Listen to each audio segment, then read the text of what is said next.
Good morning, ladies, and welcome to the Women to Women Let's Talk About It series. Today, before we get started, there are a few housekeeping issues that we'd like to address. As you know, this is an audio-only recording discussion, and at the end of our presentation, you will receive a poll that will be sent to your email that we ask that you please complete the poll and send it back to us. Because this webinar is being recorded, it will be on all of our social media platforms as well as our website later on today. So if you happen to miss something or you want to hear it again, please look out for it this afternoon. But again, we can't express enough how important the polling is for us. So without further ado, I'd like to introduce Sarah Chamberlain, the president and founder of the Women to Women National Conversations Tour. Sarah? Sharon, thank you so much. Cecilia, thank you so much for putting this together. We have ladies, thank you for joining us. We have an amazing panel today, so I'm looking forward to a really great discussion. But just a little bit about why we do this and what Women to Women is. As an organization, our core mission has been to promote equality for working women across race, sexual orientation, age, political affiliation, but we realize we must go further. We need you to tell us so we can tell Washington. Just a little bit about Women to Women. It's a national conversations tour. We travel the country engaging women in candid and frank conversations about issues that are important to all of us. We've had the pleasure of meeting many of you in person, and fingers crossed, God, I hope fingers crossed, we'll be able to get back on the road in 2021, but that's unknown. If we can't get back on the road, we're going to continue to do these amazing webinars. The conversation has not stopped in the months that we haven't been able to travel. We've had amazing panelists talking about workforce, the changes, diversity, inclusion, understanding your money. We've even had a fun one, when you wear a mask, how to do your eyes to bring the most out. So we've had just a wide range of interesting topics. But today, we've gathered an amazing group of women that are a true example. If you want to get the job done, it takes a woman. Women need to be in charge to get it done. So they're here to share their insights, their stories, and their best practices. So hello, ladies. Welcome to the conversation. I would read your resumes, but I cannot do you justice doing that. So I'm going to ask each of you to introduce yourselves. So first, I'm going to start with Buki of San Diego. Hi, everyone, and thank you so much for inviting me to this space. My name is Buki Domingos. My gender pronouns are she, her, hers, and I am a live life expert of human trafficking, currently working as a hospice nurse in San Diego and advocating for racial justice issues, as well as educating around issues that have to do with human trafficking. Well, thank you so much. LeeAnn of Washington, D.C., could you introduce yourselves? Sure. Good morning, everyone. My name is LeeAnn Petersen, and I am a recovering lobbyist. I started my career in Washington about 25 years ago, working for a member of Congress. And then I went to a lobbying firm. And then I struck out on my own as a lobbyist. And during that time, I got very involved in the leadership of a group called Women in Government Relations, which is a professional society of women advocates. And I rose through the ranks of the leadership of that group, and I realized that my true passion was empowering women and teaching women how to be good advocates for their cause. And so now I do that pretty much around the clock. And it all culminates in November with a conference called Professional Women in Advocacy Conference. And I can tell you some more about that another time. But this is my passion, and I'm just so pleased to be here. So thank you, Sarah, for inviting me. Thank you, LeeAnn. Marrianne of Chicago. Good morning, everyone. This is Marrianne McMullen. I am the communication director at Chapin Hall at the University of Chicago. We're a research center that's focused on child and family well-being.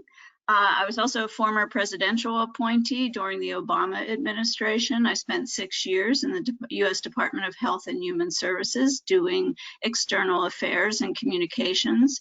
And prior to that, I worked as a journalist and a communicator for nonprofit organizations, including 2 labor unions, SEIU and AFSCME.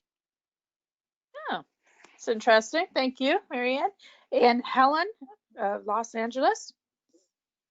Good morning or good afternoon or good evening, whenever you're tapping into this either live broadcast and recording. It's a pleasure to be joining you all. My name is Helen Torres. I am a migrant from the beautiful island of Puerto Rico, raised right outside of Detroit, Michigan. And I'm happy to be living here in California now for the past 25 years. I've been running an organization by the name of HOPE, Hispanas Organized for Political Equality. It's an advocacy and leadership organization on behalf of Latinas here in California and across the nation. I've been a strong advocate for women's rights for the past 20 years and celebrating a lot of good firsts in this past week, as well as the women's rights to vote 100 years. So thank you so much for having me. Thank you, Helen. And I'll tell you, Puerto Rico is one of my favorite places. Oh, I love it there. Good. So let's jump right in. So ladies, oftentimes you hear the word advocacy and the consensus is it's all about politics. I mean, automatically.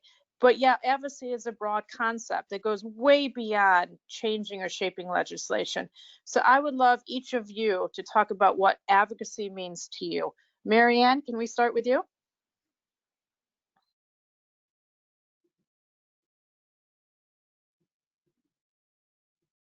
Uh-oh. Marrianne?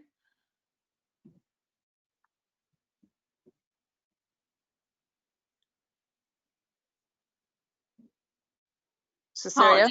Apologies. I'm here. Okay. Mute. Advocacy is very broad, and it's focused on pushing an agenda for a group of people, and it's of course very critical work.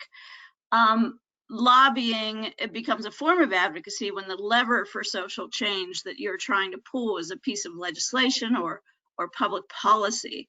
It's definitely one way to do advocacy. When I worked for Service Employees International Union, we regularly organized lobby days when our where our members went to state legislature in Springfield, and having a healthcare worker from a specific legislator's district visit that legislator's office was much more powerful than ever having a union official from Chicago show up. The work I do now at Chapin Hall at the University of Chicago is focused on advocacy through providing evidence and research to equip those who do advocacy with really powerful and credible information so that their advocacy can have more power when they're carrying it out. Thank you, Marrianne. Buki, can we have your opinion on what advocacy means to you? So advocacy for me as a lived life expert or survivor of human trafficking does not just mean empowerment. It means giving our victims, our lived life experts or survivors, the tools they need to be able to not just survive their trauma and deal with adversity, but also thrive. Thank you so much, Buki. LeeAnn, what does advocacy mean to you? So I understand too that advocacy is very broad. I mean, I know women who advocate at the local level among their own communities and constituencies. There are women who advocate for national campaigns going state to state. And then I also know women who advocate abroad for the rights of others abroad. And it's a very broad topic, but my specialty is advocating before Congress, and it doesn't have to be political. You don't have to register as a lobbyist to do that unless you're spending a good deal of your time doing that. It's actually a right that's protected by the Constitution to petition your government, and I'm very passionate about that because sometimes advocates and lobbyists get a bad name, but the truth is that without them, we wouldn't have people representing white hat or dark hat issues, right? Like cancer or the environment or, trafficking or any of these issues. So we are all afforded this right by the Constitution to petition our government. That's what I'm passionate about, and I try to give women the tools to do that, whether at a professional level or just in your personal life. Thank you, LeeAnn.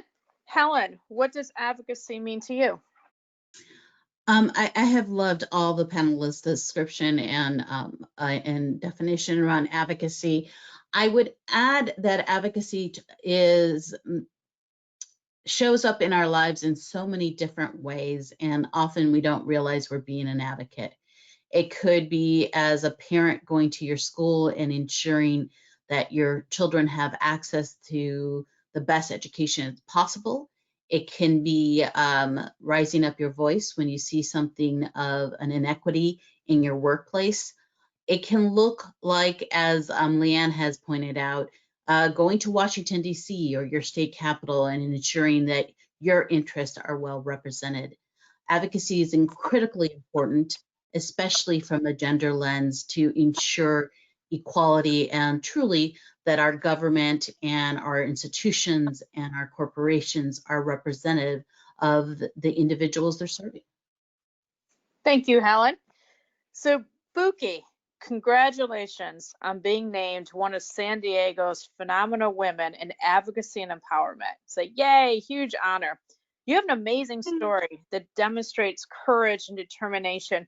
Could you share a little bit of your story with our audience, please? Yeah, thank you for having me in this space, and thank you for your congratulations. That came really unexpected. I am Nigerian, hence my name Buki, which means blessing. So the longer version of my name is Oluwabukunola. It means God has blessed me, or God blesses. And I was, in the year 2013, trafficked from Germany to the United States of America. And at that time, I had no idea I was being trafficked, because my perception of trafficking was somebody in shackles, in the trunk of a car, or in some basement. I did not realize that modern day slavery had morphed into a huge, huge underground market. As of 2016, a research was done, and it showed that $810 billion was made from human trafficking. So even starting to advocate for myself back in 2013, because my trafficker was now my ex-husband, I was convinced that I was just a survivor of domestic violence, and I absolutely was in denial of the signs of modern day slavery. And I know that there are lots of women in my condition that are going through the same thing, hence my using my voice to advocate, using my music to teach in any kind of space I can find. And most of all, the critical thing that I like to use my story for as a survivor of human trafficking that still works in the white collar profession is breaking those stereotypes and biases that folks have of live life experts of human trafficking, which is a classical poor, desperate, female, male, gender non-conforming person who is just looking to make quick money. These traffickers have become very refined, and in my case, it did not look like the classical signs of human trafficking. So using my story as a survivor of human trafficking to also educate and teach people to break those stereotypes, and also go into the political realm, go into the healthcare system, and also educate law enforcement of the different faces, and also tying that into research from professionals. And I'd just like to use this opportunity to shout out to Dr. Jamie Gates and Dr. Amy Carpenter. These are two amazing research folks down in San Diego that did the huge research in 2016 that became earth-shattering of the numbers and the specifics of human trafficking in San Diego, and how it was found in every region of San Diego, be it poor, working class, wealthy, white, Black, or brown. Oh my God, Buki, that's scary. Wow. Thank you for your story, and thank you for telling it and being a survivor. You really are amazing. I would have voted for you to receive that award as well. Wow. Marrianne, we're going to move on a little bit here. I'm still shaken by that story. But Marrianne, please share with our audience your effects on to bring your efforts. I'm sorry, I'm really shaken by Buki's story. Your efforts to bring more awareness and change into the system to improve the lives of children, youth, and families. Thank you. Yeah, and thank you, Buki. Your work is so important, and you're such a credible source of information, which is what, because of your experience and clearly the expertise you've developed out of that experience, that's where Chapin Hall comes from in our work. We're focused on providing the research and the evidence needed to support positive social change for children and families. When policy, the National Journal does a study every 2 years, I believe, about what policymakers on Capitol Hill, who they most trust for information. And when they're asked about that, when they're asked who are the most credible sources for information for their decision making, they always say rigorous research from credible institutions always ranks highest. So it's my job and my team's job to take that research and make sure it's communicated in a way that's brief, clear, and plain. That means strong infographics. It means succinct one-pagers. Some of the questions that we answer for policymakers include things like, what programs are the most effective in helping former foster youth succeed? What are the characteristics of youth who are most likely to be homeless? Because recognizing those characteristics helps us take steps to prevent homelessness. What families are at risk of entering the child welfare system, and how do we address their challenges so that they don't enter that system? We have years and years of research on all of those questions, and if we can get it in front of the right people at the right time when policy is being shaped, it can make a real difference in the effectiveness of our policy. Just as the hard sciences help us understand diseases and how to avoid them and cure them, social sciences help us understand social problems and how to address and prevent them. Communicating that social science effectively in the realm of children, youth, and families is the focus of my work right now. And you can learn more at chapinhall.org. Perfect. Thank you, Marrianne. Helen, after being introduced to a cause, people are often unaware of how to help. Creative advocacy brings solutions to the foreground. How has Hope, after 30 years, been able to stay relevant and keep the cause alive? And how have the issues changed over the 30 years?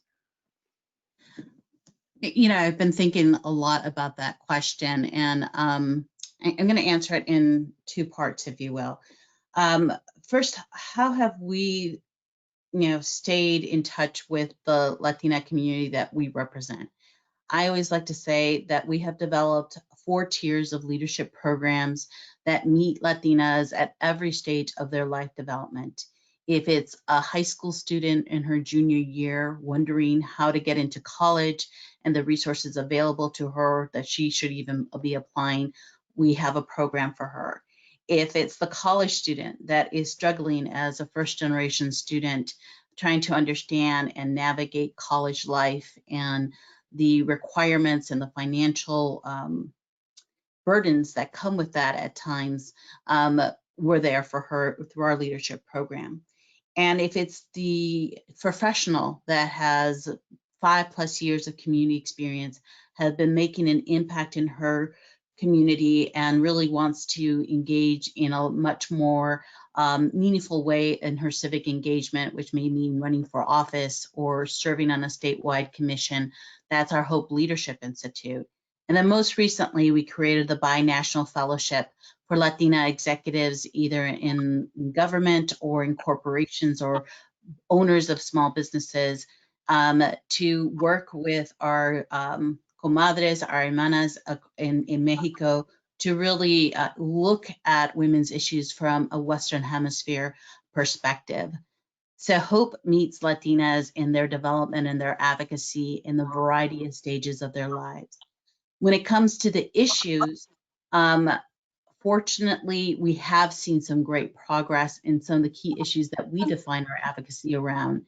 If it's healthcare access, the Affordable Care Act has been an incredible force to ensure Latinas who are working, who are contributing, have access to health care because their employers do not offer it. The numbers now, when we first started at Hope and looking at this advocacy issue, it was close to 30% of Latinas not having health care insurance. Now that's down to, in some states, less than 11%. So incredible advocacy efforts that, not just from Hope, obviously, a true collective movement in our country has been very instrumental in that, and it's instrumental in the well-being of Latinas. When it comes to education, I think that's where most of the work still needs to happen. A lot of the heavy lifting, as in California specifically, 50+% of your K through 12 students are Latino or Latina. So a lot has to be done in our system to hold it accountable and be accessible for our children. So a lot more work has to happen there. But at the end of the day, and then we also look to advocate for professional women and community leaders, that their voices are heard not only in the halls of government, but in corporations and institutions. So representation matters in every level of our society, and Hope is in the forefront of that. Just recently, we had a big win in our redistricting commission here in California. The first round produced no Latinos being represented on that commission. That will draw up the district lines, and through our advocacy and coalition advocacy that we were a part of, we were able to get 3 Latinas and 1 Latino.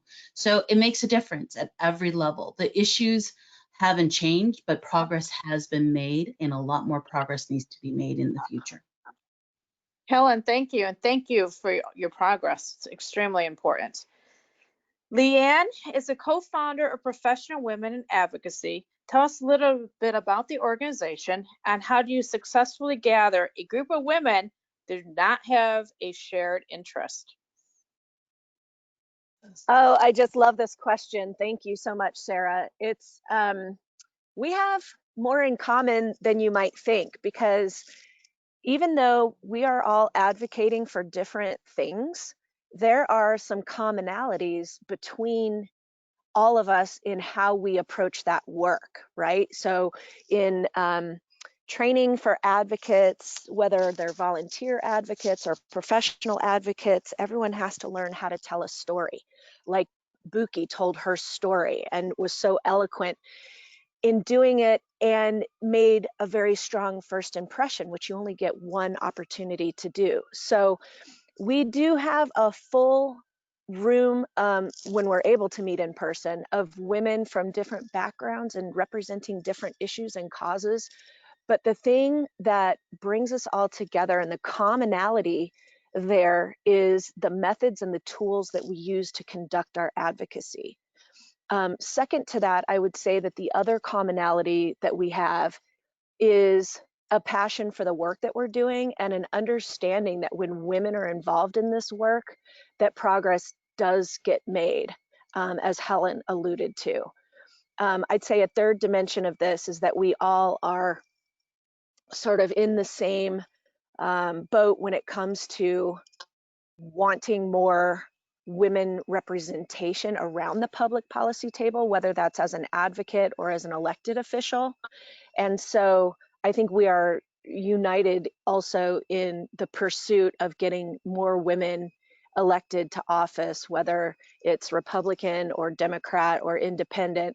Just having more women on the opposite side of advocates around the public policy table can be really helpful. So I appreciate the question, because we have women who are advocates in financial services sector, the health sector, telecommunications, energy and environment, international affairs, the list goes on.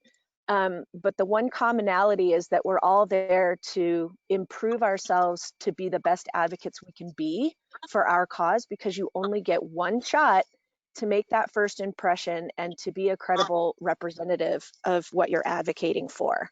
So, you know, I think the other thing probably too is that, you know, we do all share this common belief that when women advocate, change is made. So I'll leave it there because I can address some more of that in a follow-up question that you have later on.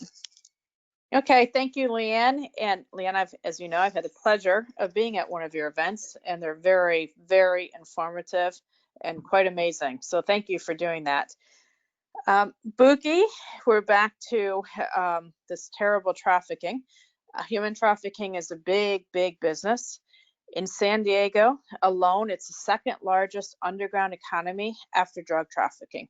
As you said earlier, it affects all aspects of families, and it doesn't matter where you are on the social scale.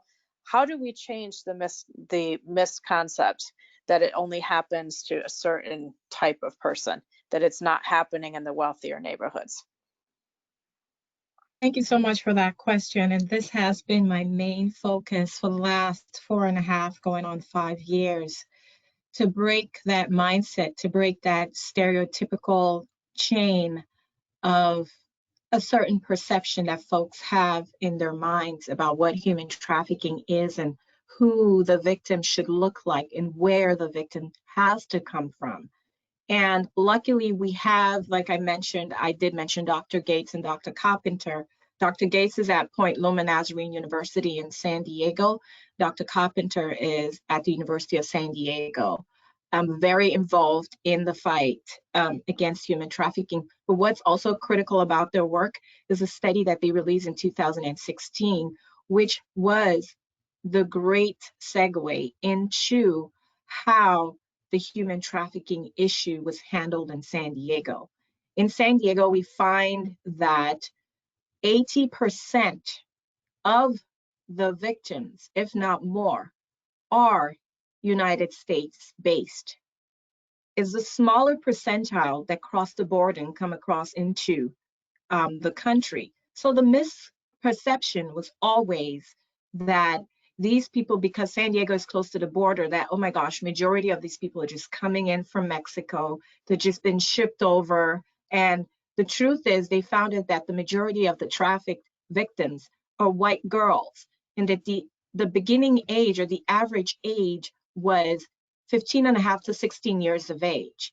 And the more horrific thing that they found out, other studies show that a victim is trafficked on average for 3 years before coming to the attention of law enforcement.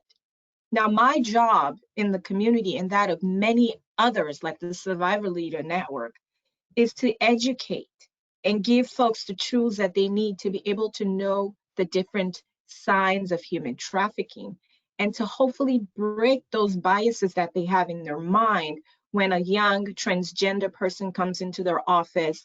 They look like they have been raped or might have an STI, to have these folks look closer into the deeper picture of what is really going on with this individual. Are they just prostituting themselves, or is something deeper going on?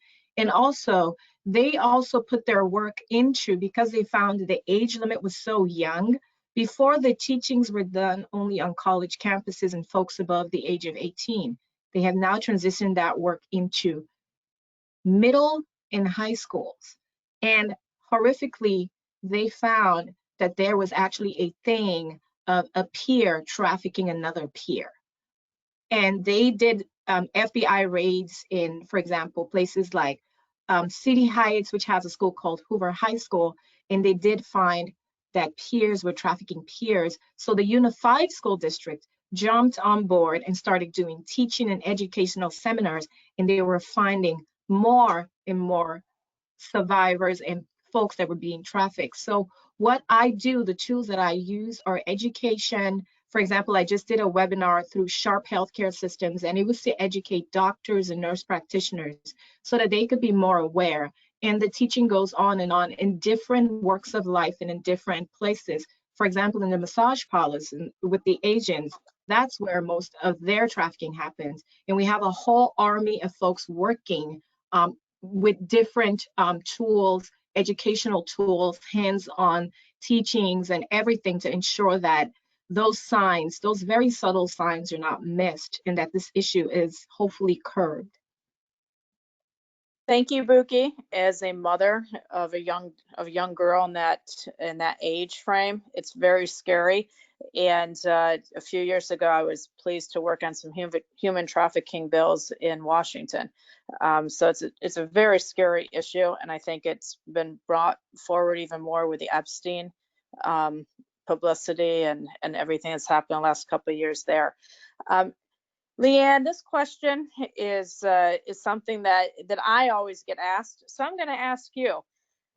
When you're organizing your events, your advocacy events on Capitol Hill or in local markets, do you feel often our elected officials have the tendency to lump all women's issues together?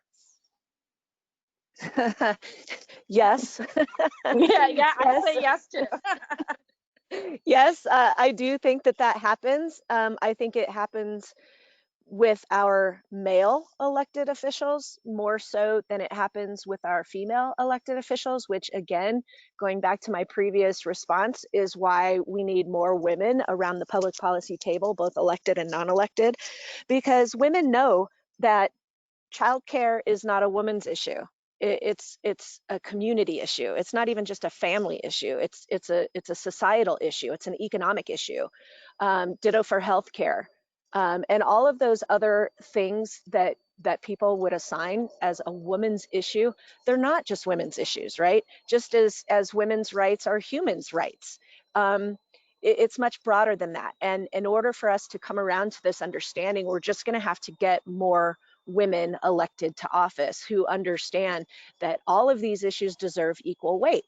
And looking at the issue from the other way around, foreign policy is a woman's issue. Why do men get to take all the credit? We've had two amazing secretaries of state in Condoleezza Rice and Hillary Clinton, who achieved great things as secretaries of state, because foreign relations is a woman's issue. Finances, banking, transportation, these are all, not female dominated industries or issues, but they impact all of us, right? So I really appreciate that question. I do think that men have a tendency to lump women's issues all together, and I don't just think it's elected officials, unfortunately. I think it's employers. I think it's bosses. I think it's community and civic leaders. I hear all the time from women that, they're tired of being patted on the head and told to go join a women's group so that the firm can check that box of being strong on women's issues. Like, what is that? What is that all about? Like, you're telling me that the firm wants to take a stronger position on women's issues, so I should go join a women's group, or I should network more with other women leaders? Like, that's how they think, and there's a lot of work to do, I think, in changing that perception. So thank you for the question. It's a little bit of a thorn in my side. Well, LeeAnn, it is a thorn in my side too. And I remind all the elected officials, you're right, mainly the men, that every issue is a woman's issue. They stop, but it is. We will overcome this, LeeAnn, though. Eventually, we will get past this. Good. So, Helen, do you think the Latina voice for change and inclusion has been overshadowed by the Black Lives Matter movement? Sarah, you and I spoke very briefly about this before we started, and my resounding answer is absolutely not. I think it's very important to understand in the Latino community, we have a strong and incredible Afro-Latino movement that has to be recognized. Throughout the Americas, slavery has been part of our shared history. So this is not unique to one community or one country. And it is a time to really lift up the voices of Black leaders that also are Latinos, because being a Latino or Hispanic means that it's an ethnicity that crosses all races. So to me, what it provides is an opportunity for us to lift up the voices of our Afro, Latino, and Latinas, to ensure that we're working in collaboration And I have two really good examples of this. One, during this time, Hope has partnered with the LA Urban League and Cause. Cause, if you're not familiar with them, is an Asian American advocacy organization here in California. And we've done a lot of polling that's been featured in the LA Times. And what you find is that at the local level, in the community level, in neighborhoods, people report back and traditionally report that they feel very comfortable with discussing race and believe that there's solutions at the local level. Where the disenchantment comes in is at the national level, where overwhelmingly over 70% that were polled, both Caucasian, African American, Latino, and Asian American, felt that there was no direction or real vision of how to bring the races and being anti-racist being reflected at the national level. So I think that's one great example of how you're seeing at the community level a lot of opportunities and people fulfilling that collaboration. The other example I wanted to share is one that's very personal and just it was an incredible evening last night, regardless of party affiliation, to see our U.S. Senator from California accepting the nomination of a major party as a woman of color to be on the ticket for vice president. That's an incredible history that I think, historical moment that we can all celebrate for women of color. She has and always has been a strong ally of the Latino community here in California and has been accepted as a strong ally. With that, a personal mentor of mine, Gwen Moore, one of the first African-American assembly members here in California, passed away last night. Gwen was a giant in our community. And she didn't care if you were white, Latina, or African American. She was going to be on your corner as a woman. So I think there's more that unite us. There is incredible angels out there that look out for us in our communities. And I think there's no excuse to not raise the voice of our sisters who are African American and Afro-Latino. This is a moment for us to be collectively supportive of each other and have empathy for our various experiences. Thank you, Helen, and I'm sorry for your loss. Sounds like she was quite an amazing woman and a huge advocate for the community. With that said, we're getting questions that are coming in, so I'm going to turn it over to Cecilia, and she has a few questions from the audience. Cecilia? Hello, yes. Our first question has to do with money. It says, how do you make your voice heard with little or no budget for advocacy work? So if anyone has any experience with that. So it's Marrianne. Social media channels are just so powerful right now. We've gone from having dozens of markets of millions, major networks and newspapers, to millions of markets of dozens, every single social media account. And with very little money, but just time to be very strategic about building your social media followings, to be the targeted audience that you want to reach, and building really strong email listservs.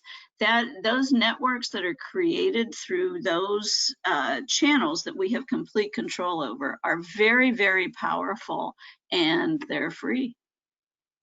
I would like to speak to that really briefly, just because I have personal firsthand experience organizing with $0, just because after coming out of human trafficking, I literally had $0 in the bank.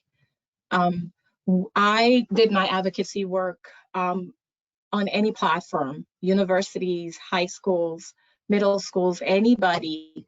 So I used a lot of word of mouth, but also something that was very impressive was our 3-year I Can't Breathe campaign. In my capacity as the founder of the Racial Justice Coalition of San Diego, we started a campaign in 2017 with $0 in the budget. And our goal was to have the police department and the sheriff's department in San Diego ban the use of neck restraints. They did ban the chokehold in '92, but they still left the carotid restraint and called it the sleeper hold, and that continued to kill Black people in our community. So we ran that budget with 20 other organizations. We used a lot of people power. We did not focus on a lot of financials because we didn't have the budget, and we were able to be successful on June 1st, right in the coattail of the George Floyd wave and the Black Lives Matter movement. Excellent, thank you. Our next question says, human trafficking and children aging out of the foster system do not seem like top priorities in our society. What advice can you share to help me get my local community more interested and educated on the subjects? I feel spoken to, so I will go ahead and answer that question. It depends on where the community is. For us in San Diego, when I first came here 2014, it is true, that was the issue. But in 2016, that study that came out was the game changer.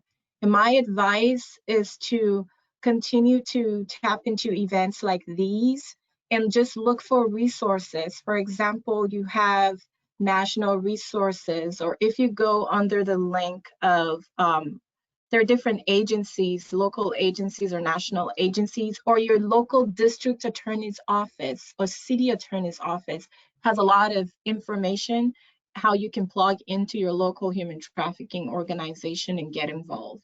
Because I believe the first step is education, so folks do not feel that this is something that's far away and does not involve their communities, because the truth is it's very present and it's often hidden in plain sight. So I hope that helps. Thank you, Buki. This is Marrianne, and I'll add on foster children. The questioner is exactly right. These are hard topics to get attention to because as a proportion of the population, the numbers are small. But I think it's always critical, and I always thank journalists who are interested in covering foster care, that they're giving attention to it. I was a foster parent for 12 years, and it's always a challenge to get attention to these issues. I find what's most effective, though, is to connect the outcomes for foster youth to the outcomes for the community.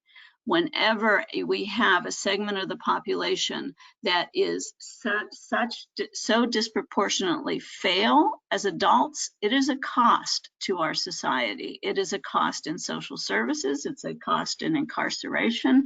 There are lots of costs involved when we have an identified population that we know is very unlikely to thrive if we don't get the right services in place. So having that greater good message is always helpful to get the attention of public policy makers and the community at large.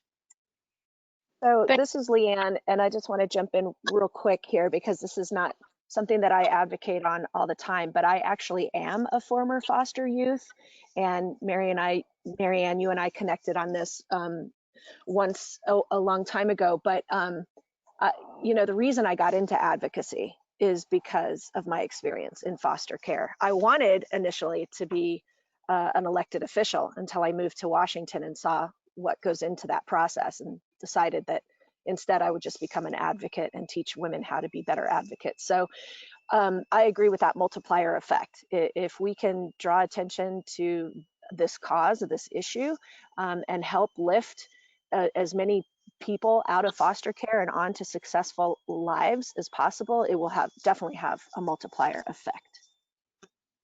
Well, LeeAnn, this is Sarah. Thank you for sharing that with us. And Cecilia, I think we have time maybe for one more question. Okay, let me just filter through and ask. What is the best piece of advice for someone who would like to run for office, who has been an advocate for their community for years, yet fears these predominant male sectors? Maybe LeeAnn would be best to answer that question, or anyone who can chime in. I can kick it off, and then if people want to jump in. There are several groups. It feels like there are groups popping up almost daily that deal with this issue, that help women get in a position to run for office. And it doesn't have to be national office. You can start with something local like school board, but look in your community or tap into some nationwide programs. And I'll give you a few of the names right now. There's Higher Heights, for African American women looking to get in politics. Ignite is also for women of color looking to get into politics. She Should Run, the Center for American Women in Politics, Run, Vote, Lead is another one. Women Under 40 PAC, that's a political action committee that gives money to candidates, to women candidates under 40. So feel free to contact me also after the fact via Sarah and Women to Women, and I can give you a full list of resources. But I feel like these groups are popping up every day because everyone sees the importance of having more women getting engaged in the political process. So this is Helen. I would love to add to that. I think LeeAnn did an incredible job highlighting key organizations who are doing really good work on that. If you're an advocate in your community, I would just advise you to take an hour or two to sit down and really analyze why you want to run. So get your message clear. Look at your database of people that you've been working with that can speak to your credibility and start putting them into a fundraising database, and really take stock of the political landscape in which you're running in. To be very purposeful, are you running with a knee-jerk reaction, or are you plotting out a seat that you know that you want to have if it's in the school board or other local elected offices? So just take that time, especially for women. They often wait for other women or other individuals to ask them to run. But if you give yourself an opportunity to sit down and really ask those main questions, what is your message? What's your purpose and motivation to run? And who represents your base? You're in an incredible standing to move forward. Well, thank you, ladies. We could go on for hours and hours, but unfortunately, our time has come to an end. I'm really sorry to say that, but thank you again for your great insight. And ladies listening, remember, in order for change to happen, we must speak up. We need your input, so please complete the survey. It's only 2 quick questions. You tell us, we tell Washington. And please follow us on Twitter, Instagram, and Facebook. And stay tuned for our next webinar. And again, ladies, thank you so much for participating today. Thank you. Thank Thank you. you for having me. Thank you.